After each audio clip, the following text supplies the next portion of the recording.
Kia ora no tata.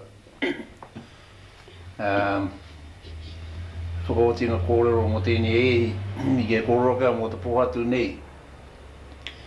I puta mai roto te puahanui, i tō Tikitiki.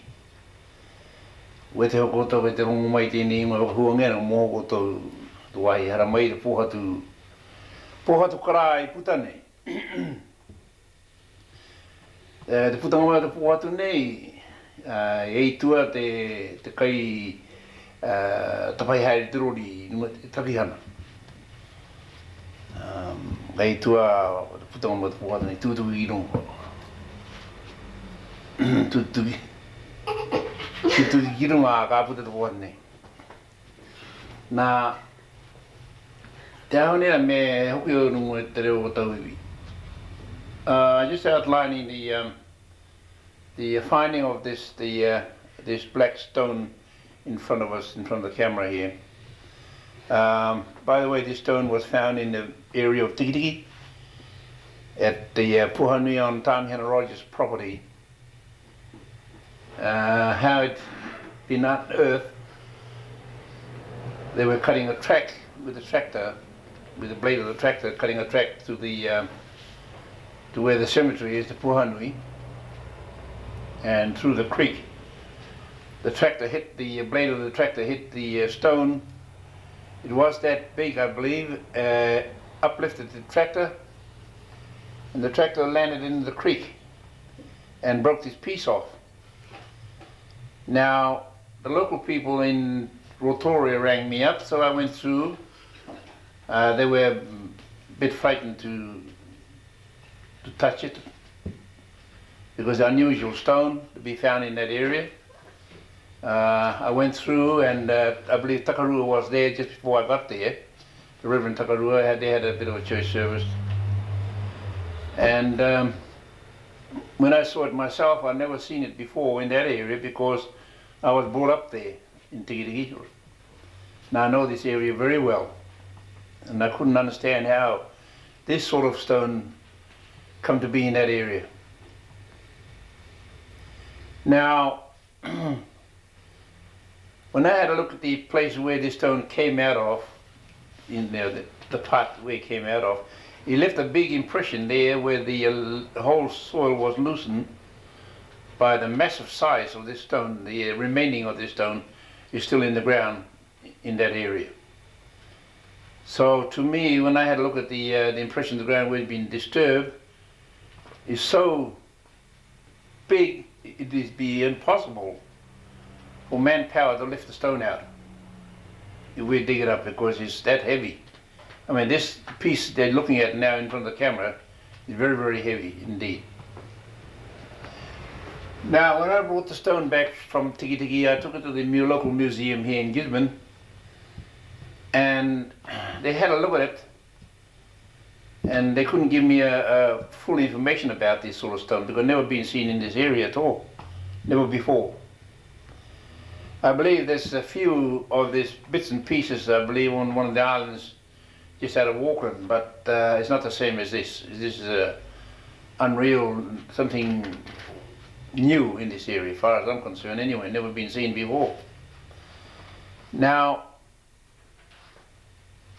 after we had a look at it at the museum, they took a photograph of it, and they took the photograph of this stone in a dark room, and they used the ultra-ray films in the camera. And the outcome of that, a light lit up in the stone itself. Now, where the light shone through is where I'm pointing now, that part there. Now, that's where the reflection of light came through. There is something unusual I never seen in my life. But anyway, after all this, I brought the stone back home here in my place here in Tinder Road, and I managed to pick up an encyclopedia talking about the different herbalist plants, talking about different stones and so forth. This stone appeared in this book, which has already been photographed. And by the way, the name of the stone is known to be an Obsidian. Now, reading here, obsidian is a volcanic glass that cools so rapidly it has no crystal or only a faint suggestion of crystal. Obsidian is generally black with a glassy luster, but it may be brown or mixture of brown and black. The thin flakes are transparent or clouded with tiny specks of magnetic. Some fragments of obsidian have sharp and jagged edges that cut like glass. Now, this particular stone is widely used in South America by their Indians, South American Indians. They were used for arrowheads and spear points and knives. So there we got the message. The stone is that hard, it's impossible to break it with a hammer, because I tried it. Just trying to shatter it, it's impossible. But I sent the stone to Auckland to be cut. They had to use a diamond saw to cut a piece off it, which I made a ring out of it. And it's that hard, it's impossible to break it. Now, the South American Indians, they use it for arrowheads and spear points and knives. Pitch stone, a variety of obsidian, contains tiny bubbles of water that give it a dull, pitchy luster. Now, what they're talking about here, they're talking about water bubbles being locked inside the stone. Now, when I took this stone to the laboratory, Ministry Works laboratory, used not the theoretical light, I just forgot the name of the thing they use.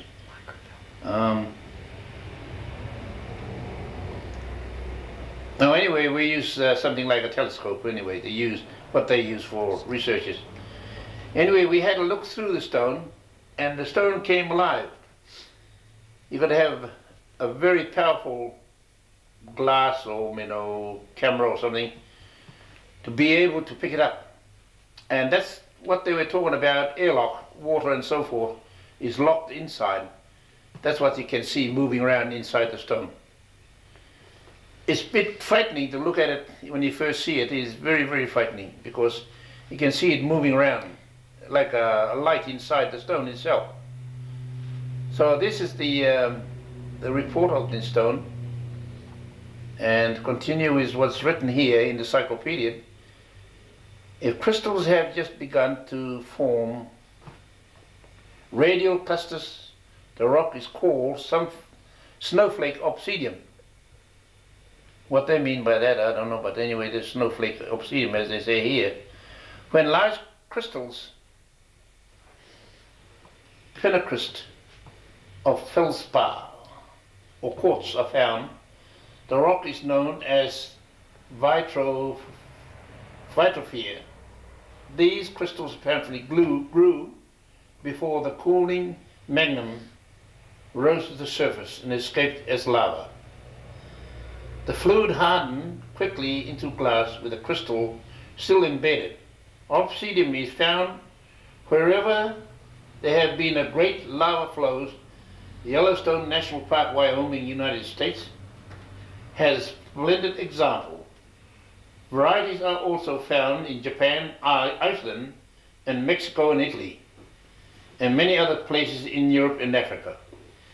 Now, all these places I mentioned, this particular stone is found in those areas. The burning question still remains in my mind, how did it come to be here in this country?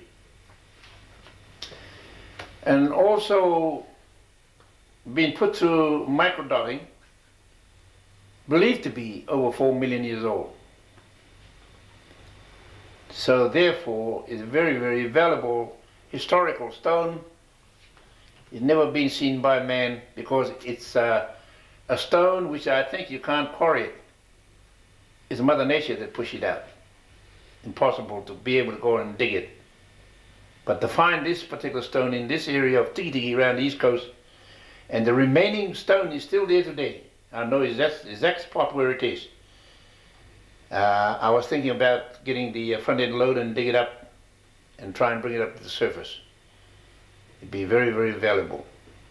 That's how I look at it. Nā reira, koe ni rā te taputapu ki te meni troheo tikitiki. Nā reira ki ora koutou.